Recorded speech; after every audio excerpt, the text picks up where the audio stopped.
Yo, what's up, y'all? It's Cone back here again today with another video. Today, we're going to talk about a topic that's kind of been lingering over the course of the last few months. It's something that I don't really enjoy talking about because it has to deal with injury, and it's affecting one of the league's biggest names, one of the brightest stars out of all of the really bright young stars in the NBA, and that's Zion Williamson. Today, some more news came out about his injury update and how he's going to be out of basketball activities for the foreseeable future. And I kind of just wanted to go through and kind of recap the timeline of this whole injury saga and talk a little bit about how this is affecting the Pelicans, kind of what their game plan is going forward, and some of the really tough decisions they have to make going forward with Zion. Make sure to leave a like and subscribe. Let's see if we can hit 100 likes on this video. I appreciate all the support y'all have been showing during this daily upload December. Gonna keep on it. Haven't missed a day yet, and I don't plan to miss one before the new year, so let's see if I can stick to that. Now, going back to Zion's rookie season, he missed the start of it with an injury to his right meniscus in his knee. He didn't play until January of his rookie season, if you don't remember that. It was a big deal, and he had an insane first game. Like, he went off. I think he hit like 3 or 4 threes. He was destroying in the minutes that he played. Of course, he was on a minute restriction, but from January till the end of his rookie season, he played really, really well. He averaged 22.5 points per game, 6.3 rebounds, 2.1 assists, around half a steal, half a block on 58% shooting as a rookie. He looked dominant even though he was coming off of a pretty big injury and hadn't played basketball in a good bit of time. It was a really impressive start to his young career, and he showed everyone that he was the real deal coming out of college. And then in his sophomore season, he stayed healthier. He played 61 out of 72 total games, which is really good. And he had one of the best individual sophomore seasons of all time. And you might think I'm crazy, but I don't think people remember just how good he was, or they haven't looked at his stats enough, because I still don't see people talking about how good Zion was in his sophomore season. He was an all-star. He averaged 27 points per game, 7.2 rebounds, 4 assists, a steal, half a block, and shot 61% from the field. As a 6'6", 6'7" player, 61% is ridiculous. Not only that, but their spacing was super mediocre. He dominated in every sense of the word, being an all-star at age 20. That's super impressive. And doing all those things at age 20, 27 points per game is insane for anyone in this league. Never mind a 20-year-old who doesn't yet have a consistent three-point shot or the talent around him to truly maximize his talents with good spacing. He completely lived up to the hype in his second season. He was a monster.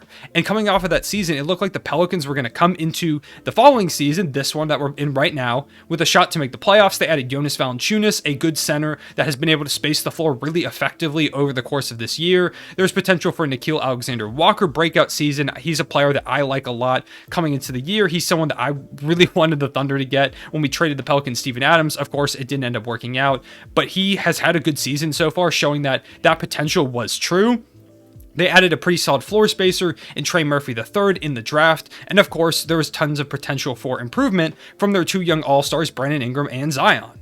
So, coming into this year, they were a team that me and a lot of other people thought were going to make that push to make the playoffs. They were going to be at least a play-in team, if not even better, with how good Zion and Ingram were. Jonas Valanciunas is a good addition. Of course, losing Lonzo Ball, but bringing in Devontae Graham, who I still think does complement their skill sets well. I thought the Pelicans did an alright job in this offseason.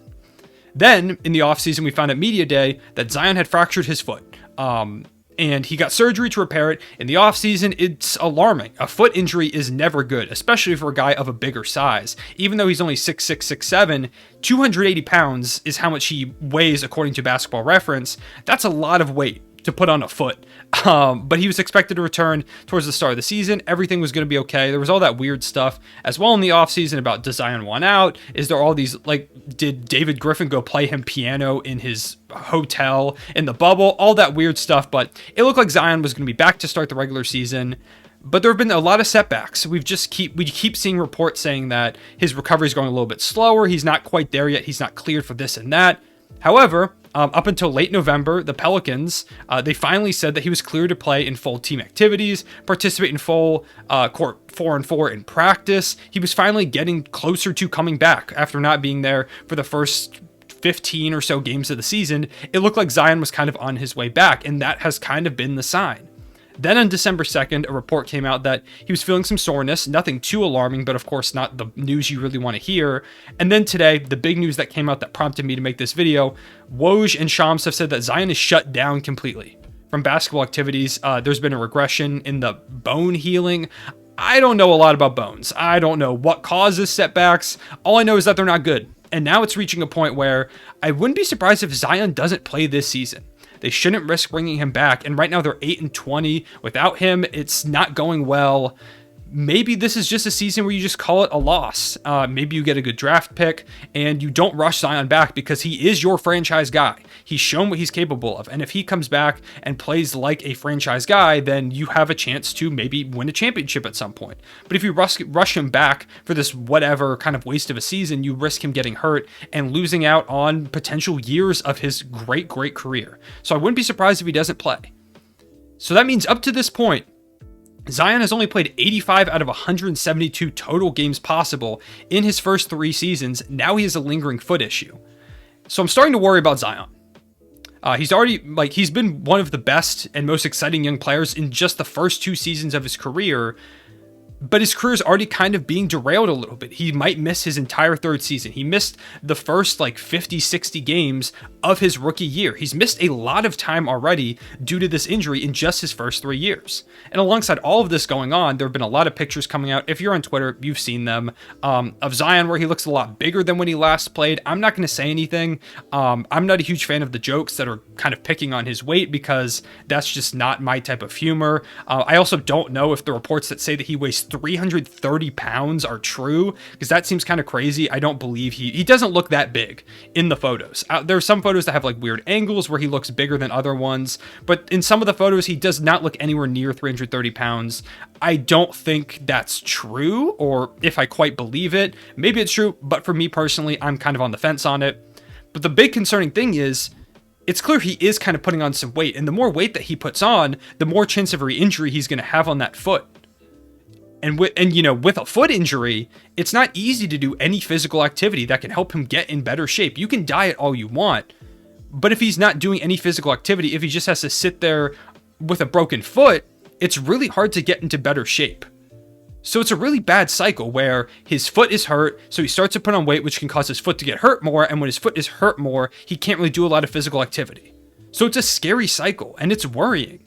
I want to see Zion play. I'm sure he wants to play, and I would hate to see a guy with as much promise as him have his career derailed, even if he gets past his foot injury and comes back as just a little bit lesser of a player. It's going to be a huge shame because of what he's shown already early in his career. Now, I'm not saying Zion's a bust or he's going to go down the path of a Greg Oden where he's this amazing talent that just gets completely derailed by injuries and turns into a bust. I'm not saying that or anything, but I am worried. It's concerning. But the good news is that sports medicine is better than ever. There's also a precedent for being able to come back from a significant injury to a bigger guy in Joel Embiid. Embiid, I think, is the biggest parallel that I see. Now, Embiid isn't quite the same because he didn't play his entire rookie season. In fact, he didn't play his entire first 2 seasons. He missed his first 2 seasons with a foot injury. He just kept getting backed up, and he only played 31 games in his rookie season. And now he's an MVP candidate. He's played 50 or more games every single season since that rookie year, and he's a consensus top 10 player. He's become a monster. And while he still does have some injury concerns here and there, when he is on the court, he is super consistently amazing. And his injury concerns have gone down a lot since that injury. So there is precedent recently for a guy that is bigger to come back from a foot injury like that. So that's a great sign. But another thing to think about in this whole situation is what the Pelicans do. Of course, if Zion misses this whole year and they suck, what does Ingram think? Because now Brandon Ingram has had a year completely derailed by injury to his co-star, or guy that's supposed to be his co-star in Zion Williamson. So what does Ingram think? Does he think, is he going to be healthy? Do I ask for a trade? That's something to consider, because I'm sure Ingram doesn't want to be an all-star just sitting around waiting for someone to get healthy. I don't blame him if he asks out. Of course, I would love to see Ingram and Zion play together because I think they're 2 amazing talents and I like to see them on the court, but there have already been questions about how their fit works. So do the Pelicans consider moving on from Brandon Ingram if they continue to lose and just start to focus around Zion? Another concern is that Zion is going to be eligible for a max contract extension very soon, I believe this offseason, if I'm doing my math right. Do the Pelicans give that to him? Because from what he's shown with his production, he 100% deserves a max contract extension. No ifs, ands, buts, whatever, nothing about it. He deserves it completely.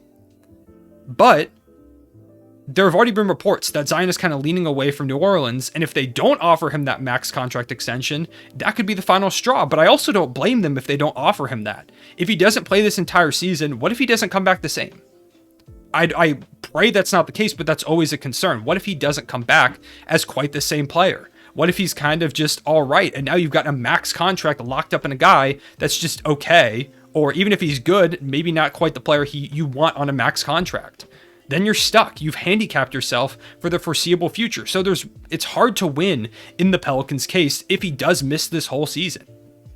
You've seen him have the production to be a max level player, but is that the player he's going to come back as? And if you don't give him that max contract extension, the second that it opens, Zion could very well feel like, okay, they don't want me here enough. And if the reports are true that Zion is already leaning away from New Orleans, I think that's probably going to be the last straw. He's going to ask for a trade, and then you've lost him. Now, given you can get a lot of assets for Zion Williamson, assuming he comes back healthy or shows that he still can be a good player when he is healthy, that's a whole nother scenario that we can get into, but it's just a really tough scenario for Zion, for Ingram, for the Pelicans as a whole, for Pelicans fans. Right now, I just hope Zion gets healthy and back on the court soon. That's all I'm hoping for. I'm sick of seeing these setbacks, and I feel really bad for the guy. Missing out on playing time, I'm playing basketball. I'm someone who, I love the sport of basketball. It's like my favorite thing in the world. And so when I even have a minor injury, like I pulled my hamstring playing a basketball game like a month ago, and it killed me to not be able to play for like a week and a half. I tried to go back too early and I hurt it again. It's hard not to play if you love the game. So sitting there just waiting, and also the potential to lose out on all of that money. If he doesn't come back and play this season and doesn't get that max contract extension, he might have missed out on the opportunity of a lifetime to make a ton of money. So it sucks. I'm worried about Zion. I'm worried about this whole situation going on. Let me know what you think about it in the comment section below. I appreciate y'all watching. I will see you all later. Real One, say it back.